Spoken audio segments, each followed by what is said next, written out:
Nimalar bo'lyapti? Odamlar, birovni yo'lini siqib to'xtatib, bunga to'pponcha o'qtalishgacha borishyapti, ayrimlar. Qayerdan kelyapti bunday jasorat? Kecha ijtimoiy tarmoqlarda ayni mazmundagi gap so'zlar aytilgan video e'lon qilindi muallif tomonidan va akamizni o'zi bilan sodir bo'lgan, yo'lni siqib to'xtatgan birov, to'pponcha o'qtalgan, mayli u aniq munosabat berilmagan pnevmatik qurolmidi, o'yinchoqmidi yoki haqqoniymidi, shuncha tadbirlar o'tkaziladi-da qurol yig'ishtirib olishga doir. Bu akamizda qayerdan qolib ketgan ekan? Bu biz bilganimiz bu. Yana qancha odamni mana shu tarzda qo'rqitib yurgan ekan.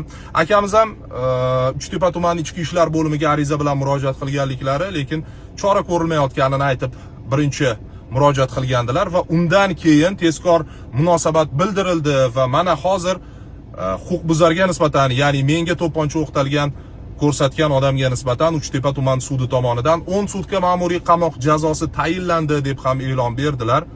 Juda ham bir tahlikali kunlarni yashayapmizmi deymanda. Kimnidir qo'rqitib, mayli uni o'rnida boshqa odam bo'lsa, yuragida xastaligi bor odam bo'lsa, u dosh bera olmasligi mumkin, qo'rquvdan yuragi yorilib ketishi mumkin. Va hozirgi kunda yo'l talashish oqibatidagi jiddiy bir janjallar yuzaga kelayotgani ham o'ylantirib qo'yadi odamni. Jarima ballari deymiz, o'zi aslida mana shu kabi kimsalarni dastidan o'ylab topilyapti-da, shunaqa turdagi jazo choralari, kasriga esa oddiy sizu menga o'xshagan odamlar qolib ketishyapti. Xo'sh, yuqoridagi holatga sizning fikringiz qanday? Izohlarda o'z fikr mulohazalaringizni yozib qoldiring.